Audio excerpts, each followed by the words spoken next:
ಸ್ನೇಹಿತರೆ, ಇವತ್ತು big boss ಮನೆಯಲ್ಲಿ ನಡೀತಿರುವ ಸನ್ನಿವೇಶಗಳು, ವಿಶೇಷವಾಗಿ ಗಿಲ್ಲಿ ಅವರ ಮೇಲೆ ಹಾಗೂ ಟಾರ್ಗೆಟಿಂಗ್ ಬಗ್ಗೆ ನನ್ನ ರಿವ್ಯೂ ಮತ್ತು ಅನಾಲಿಸಿಸ್ ನೋಡೋಣ. ಇಂದು ನನ್ನ ಅಭಿಪ್ರಾಯ, ನನ್ನ ಅಬ್ಸರ್ವೇಷನ್ ಯಾವುದು ಮೂಲ ಸೀಸನ್ ಹಂಚಿಕೊಳ್ಳುವುದಿಲ್ಲ. ಮೊದಲು ಹೇಳ್ಬೇಕಂತಂದ್ರೆ, ಮನೆಗೆ ಗೆಸ್ಟ್ ಆಗಿ ಬಂದವರು ಏನ್ ಮಾಡಿದ್ರು ಅವರ ಪ್ರವೇಶಕ್ಕಿಂತ ಈ ವಾರ ಹೇಗೆ ಆಟವನ್ನು ಡೈರೆಕ್ಟ್ ಮಾಡ್ತಾರೆ ಅದು ಸ್ಪಷ್ಟವಾಗಿ ಕಾಣಿಸ್ತಾ ಇದೆ. ನನ್ನ ಪ್ರಕಾರ ಈ ವಾರದ ಬಿಲ್ಡಪ್ ಆಲ್ಮೋಸ್ಟ್ ಎಲ್ಲವೂ ಗಿಲ್ಲಿ ಅವರಿಗೆ ಡ್ರಾಪ್ ಆಗೋ ರೀತಿಯಲ್ಲಿ ಸೆಟ್ ಮಾಡಿರೋದಂತೆ ತೋರಿಸ್ತಾ ಇದ್ದಾರೆ. ಗಿಲ್ಲಿ ಅವರನ್ನ ಯಾಕೆ ಹೆಚ್ಚಾಗಿ ಪುಷ್ ಮಾಡ್ತಾರೆ ಅಂದ್ರೆ, ಎಲ್ಲ ಸನ್ನಿವೇಶ ನೋಡಿದಾಗ ಸ್ಪಷ್ಟವಾಗೋ ಒಂದು ವಿಷಯ, ಗಿಲ್ಲಿ ಯಾವ ವಿಷಯಕ್ಕೂ ಫನ್ ಆಗಿ ಮಾತನಾಡಿದ್ರು, ಲೈಟ್ ಆಗಿ ಜೋಕ್ ಮಾಡಿದ್ರು, ಅದನ್ನ ಕೆಲವರು ಸೀರಿಯಸ್ ಆಗಿ ಕನ್ವರ್ಟ್ ಮಾಡ್ತಿರುವಂತ ಫೀಲ್ ಬರುತ್ತೆ. ಆದ್ರೆ ಈಗ ಅದೇ ಜೋಕ್ ಬೇರೆ ಸ್ಪರ್ಧಿಗಳಿಂದ ಬಂದ್ರೆ ಅದನ್ನ ಕಾಮಿಡಿ, ಟೈಮ್ ಪಾಸ್, ಫನ್ ಅಂತ ತಿಳ್ಕೊಳ್ತಾರೆ. ಲೈವ್ ಇದ್ದರೂ ನೆಗೆಟಿವ್ ಆಗೋದು ತಪ್ಪಿದೆ. ಇವತ್ತು ಲೈವ್ ಇರುವುದರಿಂದ ಗಿಲ್ಲಿ ಅವರು ನಿಜವಾದ ವ್ಯವಹಾರ ಜನರಿಗೆ ಡೈರೆಕ್ಟ್ ಆಗಿ ಕಾಣಿಸ್ತಾ ಇದೆ. ಲೈವ್ ಇಲ್ಲದಿರೋದ್ರಿಂದ ಕಟ್ ಮಾಡಿಕೊಂಡು ಎಡಿಟ್ ಮಾಡಿ ಮೂಲಕ ಗಿಲ್ಲಿಗೆ ಎಷ್ಟು ನೆಗೆಟಿವ್ ಆಗುತ್ತಿದೆ ಅಂತ ಯೋಚಿಸಿಕೊಳ್ಳಿ.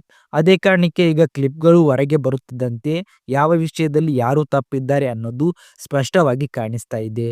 ನಿನ್ನೆ ಎಪಿಸೋಡ್ ನೋಡಿದಾಗ ಎಲ್ಲರೂ ಕುರಿತು ಮಾತನಾಡುತ್ತಿರುವ ಒಂದು ನಾರ್ಮಲ್ ಫನ್ ಕನ್ವರ್ಸೇಷನ್ ಇದೆ. ಆದರೆ ಅದನ್ನ ಕೆಲವರು ಬೇರೆಯೊಂದಿಗೆ ದಿಕ್ಕಿಗೆ ಮುಟ್ಟಿಸಿ ಗಿಲ್ಲಿ ಮಾಡಿದ ಮಾತುಗಳನ್ನ ಬೇರೆ ರೀತಿಯಾಗಿ ಟ್ವಿಸ್ಟ್ ಮಾಡೋದನ್ನ ನೋಡಿದರೆ ಸ್ಪಷ್ಟವಾಗಿ ಗೊತ್ತಾಗ್ತಾ ಇದೆ, ಗಿಲ್ಲಿ ತಪ್ಪು ಮಾಡಲಿಲ್ಲ, ಆದರೆ ಅವರನ್ನ ತಪ್ಪಾಗುವಂತೆ ಪ್ರೊಜೆಕ್ಟ್ ಮಾಡೋ ಪ್ರಯತ್ನ ಡೆಫಿನೆಟ್ಲಿ ನಡೆಯುತ್ತಿದೆ. ತ್ರಿವಿಕ್ರಮ್, ಮಂಜಣ್ಣ, ಇನ್ಯಾರು ಆಗಲಿ ಅವರು ಮಾಡೋ ಕಾಮಿಡಿ ಎಂಟರ್ಟೈನ್ಮೆಂಟ್ ಗಿಲ್ಲಿ ಮಾಡೋಕೆ ಬಂದ್ರೆ ಅದು ತಪ್ಪು, ಆಟಿಟ್ಯೂಡ್, ಟ್ರಿಗರ್, ಚೀಪ್ ಅಂತ ಬದಲಾಯಿಸ್ತಾರೆ. ಅದೇ ಲಾಜಿಕ್. ಕಾವ್ಯ, ಚೈತ್ರ, ಸ್ಪಂದನ ಎಲ್ಲ ಕ್ಲಿಪ್ಗಳನ್ನ ನೋಡಿದ್ರೆ ಅವರು ಗಿಲ್ಲಿ ಜೊತೆ ಮಾತನಾಡೋದು ಒಳ್ಳೆಯ ವೈಬ್ಸ್ ನಲ್ಲಿ ನಡೆಯುತ್ತಿದೆ. ಗಿಲ್ಲಿ ಅವರು ಯಾರಿಗೂ ಡಿರೆಸ್ಪೆಕ್ಟ್ ಮಾಡೋದಿಲ್ಲ. ಅವರು ನೇರವಾಗಿ ಮಾತನಾಡೋದು, ಪ್ಲೇಫುಲ್. ಆತನ ಎನರ್ಜಿಗೆ ಸಿಕ್ಕೋರು ಓಕೆ, ಬಟ್ ಕೆಲವರು ಅದನ್ನ ಮಿಸ್ಯೂಸ್ ಮಾಡ್ತಾರೆ.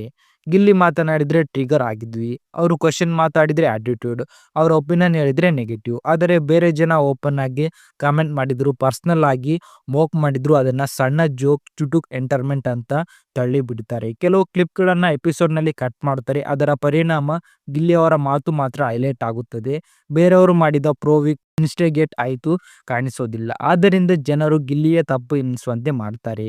ಒಂಥರ ಟ್ರೂತ್ ಹೇಳ್ಬೇಕಂತಾರೆ, 78% ಎಂಟರ್ಟೈನ್ಮೆಂಟ್ ಹೈಲೈಟ್ ಕಂಟೆಂಟ್ ಗಿಲ್ಲಿ ಅವರ ಪ್ರೆಸೆಂಟೇಷನ್ ನಿಂದ ಬರುತ್ತಿದೆ. ಅವರು ಇಲ್ಲದಿದ್ದರೆ ಈ ಸೀಸನ್ ಲಿಟರಲಿ ಡಲ್ ಆಗ್ತಾ ಇತ್ತು. ಇದು ನನ್ನ ಅಬ್ಸರ್ವೇಷನ್. ಈ ವಾರ ಗೆಸ್ಟ್ ಆಗಿ ಬಂದವರು ಕೆಲವರು ಗಿಲ್ಲಿಯನ್ನ ಡೌನ್ ಮಾಡಿ ಡ್ರಾಮಾ ಹೆಚ್ಚಿಸಿ ಎಪಿಸೋಡ್ ಸ್ಪೈಸಿ ಆಗಿರಲಿ ಎಂಬ ಕಾರಣಕ್ಕೆ ಅವರಿಗೆ ಟಾರ್ಗೆಟ್ ಮಾಡಿದ್ದಾರೆ ಅನ್ನೋ ಫೀಲ್ ಬರ್ತಿದೆ. ಈ ವಿಡಿಯೋದಲ್ಲಿ ನಾನು ಹೇಳಿದ್ದು ನನ್ನ ಅನಾಲಿಸಿಸ್, ನನ್ನ ಅಬ್ಸರ್ವೇಷನ್, ಕ್ಲಿಪ್ಸ್ ನೋಡಿದ ಮೇಲೆ ಕಂಡಂತ ರಿಯಾಲಿಟಿ. ಗಿಲ್ಲಿ ಅವರ ಇಂಟೆನ್ಷನ್ ತಪ್ಪಲ್ಲ, ಬೇರೆಯವರ ಇಂಪ್ಲಿಕೇಶನ್ ಜಾಸ್ತಿ. ನೀವು ಏನೋ ಅನಿಸ್ತಿದೆ ಗೈಸ್, ನಿಮ್ಮ ಒಪಿನಿಯನ್ ಅನ್ನ ಕಾಮೆಂಟ್ ಬಾಕ್ಸ್ ಅಲ್ಲಿ ತಪ್ಪದೆ ತಿಳಿಸಿ. ವಿಡಿಯೋ ಇಷ್ಟ ಲೈಕ್ ಮಾಡಿ, ನಮ್ಮ ಚಾನೆಲ್ ಸಬ್ಸ್ಕ್ರೈಬ್ ಮಾಡಿ.